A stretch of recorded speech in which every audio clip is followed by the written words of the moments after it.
I was really excited to prepare a video based on this topic, that is Article 168 of the Indian Constitution. अब ऐसा क्यों है? अगर आपको पता हो, मैंने एक रील पोस्ट करी थी which was based on basic civics, that is Article 79 of the Indian Constitution. मैंने बोला तो basic civics था, but था उसमें Article 79 of the Constitution. अब ऐसा क्यों है?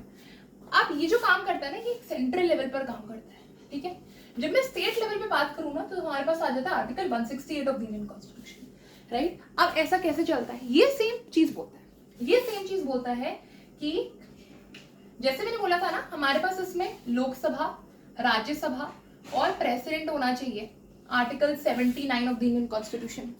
इस केस में हमारे पास होना चाहिए गवर्नर, राइट? कंडीशंस दे रखी है. अगर मान लो यूनिकैमरल लेजिस्लेचर है तो लेजिस्लेटिव असेंबली, सिर्फ स्टेट लेजिस्लेटिव असेंबली. अगर बाय कैमरल है तो स्टेट लेजिस्लेटिव काउंसिल, दोनों.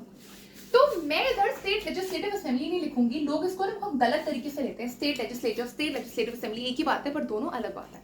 इसका मतलब वही होगा ना कि मैं लोकसभा को पार्लियामेंट बोल रही हूँ, राइट? बट लोकसभा ठीक है, सेगमेंट है पार्लियामेंट का, बट अगेन अब राज्यसभा में भी तो इंक्लूडेड है ना उसको पार्लियामेंट बनाने के लिए. तो अगर मैं बोलूँ सिर्फ state legislature is equal to state legislative assembly, तो इस केस में मैं गलत बोल रही हूँ, बिकॉज मेरे को स्टेट लेजिस्लेटिव काउंसिल भी इंक्लूड करना पड़ेगा. ठीक है? स्टेट लेजिस्लेचर में दो चीजें आती हैं, तीन इनफैक्ट, गवर्नर, एक होता है आपका विधान सभा, एक होता है विधान परिषद, राइट? सो इसको आप बोलते हो स्टेट लेजिस्लेटिव असेंबली और इसको बोलते हो स्टेट लेजिस्लेटिव काउंसिल. मेजरली ये वाला टर्म आपको सुनने में नहीं आया होगा, बिकॉज हमारी एनसीईआरटी बुक्स में बहुत कम यूज हुआ है ये वाला टर्म्स. आई वुड से 12th के, आई थिंक 11th या फिर 12th के एनसीईआरटी में फिर भी state legislative assembly council use करा गया, बट इतना बहुत ज्यादा एक्सटेंसिवली यूज नहीं करके रखा गया कि लोगों को समझ में आए इसका मीनिंग क्या. और दोनों में जेन्युइनली डिफरेंस है. मैंने, आपको याद हो, मैंने आर्टिकल 168 जो मेंशन करा था, मैंने उसमें एक कुछ टर्म्स मेंशन करे थे, यूनिकैमरल और बायकैमरल लेजिस्लेचर. पहले इसको समझते हैं, ठीक है? Okay, I explain it over. Please ignore the spellings. इसमें डैश लगा भी सकते हो, नहीं भी लगा सकते, completely it's up to you. Unicameral and bicameral. Bi का मतलब होता है दो एंड यूनि इज सिंगल, ठीक है? Just one. तो अगर इस केस में बात करोगे, जब भी हमारे पास एक कोई भी बॉडी होती है, लेजिस्लेटिव बॉडी जो लॉज बनाते हैं, जब लोगों के द्वारा इलेक्टेड है, जब भी लेजिस्लेटिव बॉडी में दो हाउसेज होते हैं, ठीक है, तो उस केस में उसको बोलते हैं बायकैमरल. जब एक हाउस होता है उसको बोलते हैं यूनिकैमरल, ठीक है? ओके.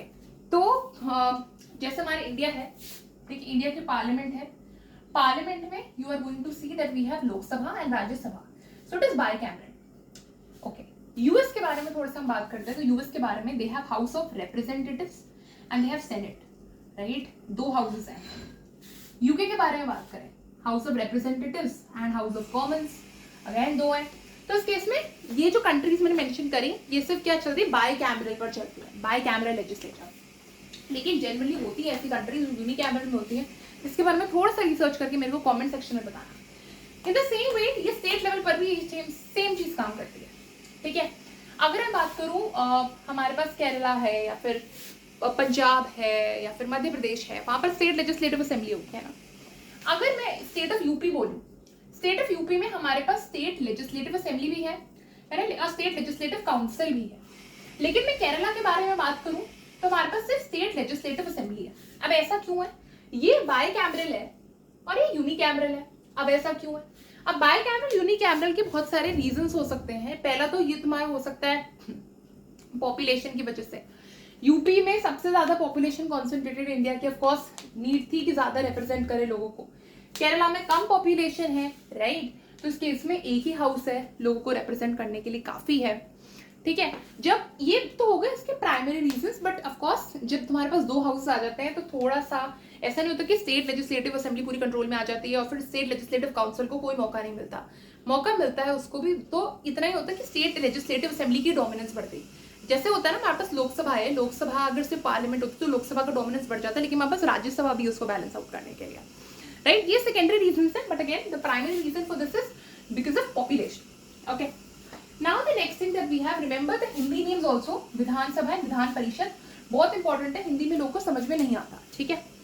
और गवर्नर तो हो गया, सेंटर का बंदा है, वो सेंट्रली आया है, सेंट्रली इलेक्ट करा जाता है गवर्नमेंट। इसका भी इलेक्शंस होते हैं, इसके इलेक्शंस अगर देखने हैं तो we look at it once, कभी, ठीक है। तो अगर हम बात करें यहाँ पर विधानसभा एंड विधान परिषद, तो विधानसभा बहुत सिंपल होती है। हमारे पास एक विधानसभा है, एक असेंबली जैसे लोकसभा है। लोकसभा में हमारे पास करंटली 543 लोग हैं।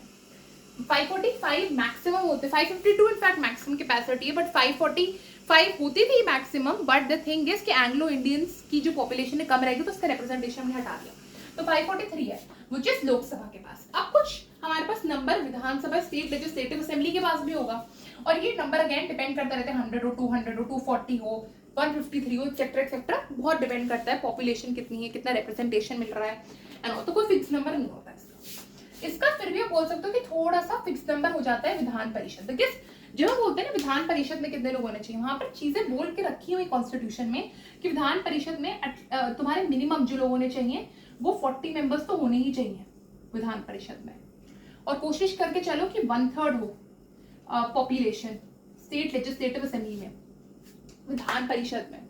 तो अगर मान लो विधानसभा में तुम्हारे पास 120 लोग हैं, तो इसका 1/3 तुम निकाल लोगे, तो you are going to have 40 members.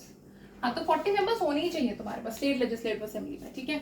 अगर मान लो इधर 50 लोग हैं, 50 और 50 का हमने निकाल दिया 1/3, तो it is around, let me divide, 16 point something, जो नहीं बन रहा क्योंकि मिनिमम 40 होने चाहिए, ठीक है। इस केस में नहीं बन रहा। मैं छोटी स्टेट बता रही हूँ, मान लो कुछ सिक्किम, मेरे को नहीं पता जनरली नंबर, और लर्न तुम्हें भी नहीं करना for UPSC and all, but जो 50 वाला है, अगर मान लो किसी स्टेट लेजिस्लेटिव असेंबली में 50 लोग हैं, तो स्टेट लेजिस्लेटिव काउंसिल में तुम्हारे पास हो जाएंगे 16 होने चाहिए, 1/3, लेकिन मिनिमम 40 होनी चाहिए। ये भी कंडीशन है, 2 कंडीशन फुलफिल होनी चाहिए, तो हम 40 मेंबर्स को रखेंगे, कैसे भी करके लाना पड़ेगा। बट अगर तुम्हारे पास ऑलरेडी 40 लोग हैं, तो स्टेट लेजिस्लेटिव काउंसिल क्यों ही बनाओगे, क्योंकि इतने लोग ही तुम रिप्रेजेंट नहीं कर पाओगे, क्योंकि तुम्हारी पॉपुलेशन ही कम है और इतनी ज्यादा डाइवर्सिटी भी नहीं है जिनको रिप्रेजेंट करना हो, राइट। आप थोड़ा सा इसको समझते हैं विधान परिषद के बारे में थोड़ा सा इन डिटेल, ठीक है। अभी तक तो हमने बात कर ली, मेजर आपको बैकग्राउंड मिल गया होगा। अब कुछ स्टेट्स के पास विधान परिषद है, कुछ स्टेट्स के पास विधान परिषद नहीं है, ठीक है। इसका मतलब कुछ स्टेट्स बाय कैमरल है, कुछ स्टेट्स यूनिकैमरल है, करेक्ट, राइट। तो अगर मैं बात करूं like specifically for a few states, तो जैसे यूपी है, जैसे आपका हो गया Andhra Pradesh is one of them, Telangana is one of them, Maharashtra is one of them, Bihar is one of them, UP, AP, Telangana, Maharashtra, Bihar, and there is one more, Karnataka. So Karnataka is the next one. तो तुम्हारे पास जो ये तुम्हारी 6 स्टेट्स हैं, ये है बाइकैमरल, बट थोड़ा सा रीसेंट डेटा में एक और है कि जो उड़ीसा है, Orissa is also one of them. So you have 7 states in totality जो बाइकैमरल लेजिस्लेचर पर चलती है इंडिया में, ठीक है। अब विधान परिषद की हमारे बात होगी, अब होता है कि इसका अपॉइंटमेंट कैसे होता है। जैसे मैंने बताया आर्टिकल 79 पैरेलल जाता है 178 के साथ, ठीक है। सेंट्रल स्टेट लेवल इतना ही फर्क है। तो ये जो बॉडीज है ना, ये भी पैरेलल जाती है लोकसभा एंड राज्यसभा के। लोकसभा में डायरेक्टली इलेक्टेड बाय पीपल होता है। जब हम स्टेट लेजिस्लेटिव असेंबली में मतलब मान लो जो मम्मी पापा वोट के लिए जा रहे होते हैं स्टेट लेवल पर, बोलो तो स्टेट लेजिस्लेटिव असेंबली का हमें इलेक्शन के लिए हम वोट देने जा रहे हैं, आप इसके लिए वोट देने जाते हो, आप इसके लिए वोट देने नहीं जाते हो। पहली बात, आपके मम्मी पापा इसके लिए वोट नहीं देने जाते। अब अगर तुम ये वाली बात देखोगे तो ये बिल्कुल पैरेलल चलता है। लोकसभा में हम अपने वो कैंडिडेट को वोट करने जाते हैं, ठीक है, मतलब इस पार्टी को वोट करने जाते हैं, मतलब कैंडिडेट तो ऑफ कोर्स फेस एक्ट करता है, बट लोकसभा में हम पार्टी को वोट करने जाते हैं। एंड विधान परिषद में या फिर हम राज्यसभा में बोलूं, राज्यसभा में हम नहीं होते। अगर आपने वो वाली रील देखी हो तो आपको पता है कि राज्यसभा में लोग कैसे इलेक्ट करे जाते हैं, इनडायरेक्टली इलेक्ट करे जाते हैं। जो एमएलए होते हैं आपके स्टेट लेजिस्लेटिव असेंबली को विधानसभा के, वो इलेक्ट करते हैं राज्यसभा के लोग को। तो इनडायरेक्टली राज्यसभा पीपल के द्वारा इलेक्टेड है, क्योंकि पीपल इलेक्ट कर रहे हैं एमएलए को, ठीक है। अब विधान पर जैसे मैंने बोला कि राज्यसभा जो था परमानेंट हाउस इसको बोलते हैं, अगर आपने मेरी वीडियोस देखी हो। एक बार मैं इसको आई बटन पर डाल दूंगी, ठीक है, एक बार इसको प्लीज देख लेना, this video is very very relevant. Okay, ये परमानेंट हाउस इसलिए है क्योंकि जो 1/3 मेंबर्स हैं वो हर 2 सालों में रिटायर होते हैं, ठीक है। जहां लोकसभा में या विधानसभा में जो टेन्योर है लोगों का 5 इयर्स का है, रहने का विधान परिषद में वो 6 सालों का है, और यही 6 सालों का आपका राज्यसभा में भी है। तो ये एनुअल चलती रहती है, 5 साल 6 साल 5 साल 6 साल जो भी है, ये टैंडम में चलता रहता है एक साथ, स्टेट और सेंटर लेवल पर, ठीक है। परमानेंट हाउस बोलते हैं, यही सेम कॉन्सेप्ट इधर भी अप्लाई होता है, विधान परिषद, इसको भी परमानेंट हाउस बोलते हैं, ठीक है। इसके भी जो 1/3 लोग हैं हर 2 साल में रिटायर होते हैं, तो कभी डिसॉल्व नहीं करा जा सकता हाउस। अगर पूछ रहे हो रीजन क्यों डिसॉल्व करने का हाउस मतलब क्या मतलब बनता है, लोकसभा में क्यों डिसॉल्व हो जाती, इधर क्यों नहीं होती, ये रील देख लो, तब भी समझ में नहीं आया तो कमेंट कर देना, I will make a separate video for that, okay ना। विधान परिषद में कैसे लोग आते हैं, पहले तुम समझ लो कि हमारे राज्यसभा में कैसे लोग आ रहे हैं, ठीक है। राज्यसभा में हमारे पास बोला था कि 250 जो थे लोग, हमारे पास मैक्सिमम कैपेसिटी थी, पहले 252 थी, फिर 250 हो गई, ठीक है। उसमें से करंटली हमारे पास 245 है, जहां पर हमारे 233 प्लस 12, तो 233 जो आपके हैं ये तो भाई तुम्हारे एमएलए द्वारा इलेक्टेड है, बट ये इनडायरेक्टली नॉमिनेटेड बाय होते हैं प्रेसिडेंट द्वारा, ठीक है। इन डिफरेंट फील्ड्स, मेरे को फील्ड्स कमेंट सेक्शन में बताना कौन सी हैं, बट जब मैं बोल रही हूँ डिफरेंट फील्ड्स, तो ऐसा सेम विधानसभा परिषद में भी होता है। तो विधान परिषद में भी लोग क्या होते हैं, नॉमिनेट करे जाते हैं bye the governor and not by the president in this case, क्योंकि प्रेसिडेंट तो हो गया आपके यूनियन को रिप्रेजेंट कर रहा है ना, तो इस केस में हमारा क्या होगा, स्टेट को रिप्रेजेंट करा जाएगा, and that case governor is going to play a critical role. Governor nominate करता है इधर, ठीक है। अब इधर नॉमिनेट कैसे करा जाता है, लेट्स सी बाइफर्केशन कैसा होता है। तो जो 1/6 लोग हैं यहाँ पर, ये गवर्नर द्वारा नॉमिनेट करे जाते हैं, remember this is the case of the Vidhan Parishad. और ये डिफरेंट कैटेगरीज में हो सकता है, खैर मैं ही बता देती हूँ कैटेगरीज। तो हमने जो कैटेगरीज के बारे में बात करी थी, that is art, science, literature and social service. ये 4 कैटेगरीज हमें याद थे जब हम बात कर रहे थे यूनियन लेवल पर, है ना। लेकिन जब हम स्टेट लेवल में बात करेंगे तो 5वीं और एक कैटेगरी याद कर लेना, कोऑपरेटिव मूवमेंट। जैसे फॉर एग्जाम्पल विनोबा भावे, आपको बंदा याद होगा, so this he was a very honourable man because he led वो ब्लड रेवोल्यूशन वाली चीज उस पॉइंट ऑफ टाइम पर, इंडिपेंडेंस के टाइम पर, एंड ऑल्सो ही उसको वो he was also one of the very I would say devout of Mahatma Gandhi, right. तो he led a cooperative movement, right. तो इन अ सेम वे जो देहरादून में जब हमारा मूवमेंट चला था, Chipko movement, that was also kind of a cooperative movement, people were cooperating together to lead a movement. तो जो ऐसे लोग मूवमेंट्स लीड करते हैं उन्हें भी गवर्नर नॉमिनेट कर देता है। तो remember these 5 categories are very imperative for you to know. दूसरा आते हैं इधर the second category, that is 1/12 by teachers. अब भाई कौन से टीचर्स, एंड 1/12 बाय ग्रेजुएट्स, ठीक है।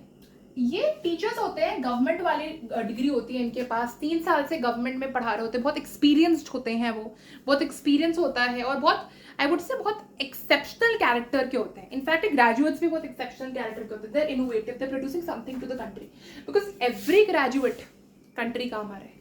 वो वोट नहीं डालता अपनी विधान परिषद के लिए, कुछ स्पेशल लोग ही डालेंगे जो उन्हें कुछ करा होगा, राइट।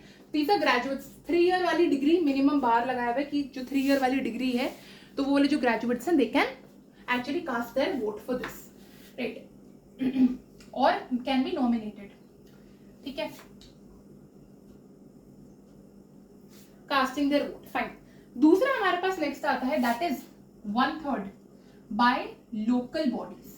जैसे हमने बात करी ना कि जिला पंचायत परिषद, ग्राम पंचायत, पंचायत समिति, ये लोग होते हैं, ये 1/3 अगेन लोगों को इलेक्ट करते हैं, लोकल बॉडीज द्वारा इलेक्टेड लोग इधर बैठते हैं विधान परिषद में, ठीक है। नेक्स्ट हमारे पास आते हैं 1/3 लोग। तो दीज 1/3 लोग are basically by the MLA, तो एमएलए द्वारा इलेक्टेड होते हैं ये 1/3 लोग जो इधर बैठते हैं विधान परिषद में। सो हमारे पास हो गए एमएलए द्वारा लोग हैं, हमारे पास लोकल बॉडीज द्वारा, ग्रेजुएट्स द्वारा, टीचर्स द्वारा, and we have by the governor. And ये सारे लोगों की कॉम्पोजिशन आपके आराम से बना देती है कि विधान परिषद में कौन बैठेंगे। ऐसा कोई नंबर नहीं होता, बट अगेन जो नंबर था वो मैंने आपको बता दिया है। 2 चीजें हैं, मिनिमम 40 मेंबर्स होने चाहिए, राइट, एंड जो भी इसकी पॉपुलेशन डिसाइड होती है ये विधानसभा को मन में रहकर डिसाइड होती है, राइट। तो 1/3 पॉपुलेशन होगी कि इसकी विधानसभा की, अगर किसी को यहाँ पर लेना है एडमिशन विधान परिषद में, ठीक है। मतलब it's again, I hope I haven't left out anything from the things, but yes, so there is one thing which is, हमने 7 states mention करी थी हमारे बाइकैमरल लेजिस्लेचर में, JNK राइट, जो वो एक स्टेट थे, अब तो यूटी है 2019 से पहले, ठीक है। उस केस में अगर बात करोगे इसकी, ये भी बाइकैमरल लेजिस्लेचर ही था, ठीक है। दूसरी बात, स्टेट लेजिस्लेटिव असेंबली और पार्लियामेंट, इन लोगों के पास ही होता है वो पावर कि कब स्टेट लेजिस्लेटिव काउंसिल को डिसमिस कर सकते हैं, कब क्रिएट कर सकते हैं, कब अबॉलिश कर सकते हैं, पार्लियामेंट से पूछना पड़ेगा स्टेट को for the creation of this Vidhan Parishad, ठीक है, और state legislative council. I hope I've covered everything regarding the state legislative council. Now, so this was the thing कि state legislative council है और ये और state legislative assembly है, दोनों में confusion रहता है, plus the governor is also there. So article 168 of the Indian constitution. One more thing that I would like to tell, अगर किसी को उस चीज में confusion आए तो, जैसे कुछ चीजें होती हैं, like I'll just let you know. You can find free notes based on these on my Telegram channel. Now the thing is, if you have any central article, ठीक है, जैसे for example 79, ये सेंटर से deal करता है। अगर मेरे को कुछ स्टेट का corresponding article प्रोड्यूस करना है इससे, तो मैं कैसे कर सकती हूँ? That too it would be in just seconds, एक ही सेकंड में काम हो जाएगा। ये कैसे करना है? अगर ये जानना है तो बने रहो मेरी आगे की वीडियोस के लिए। I'm soon going to bring very innovative and amazing sessions for all of you, right? So that you can understand these small things which are actually going to help you for your polity exams and for your polity तो section ही है, but for UPSC and other law entrance exams. So stay tuned. Bye.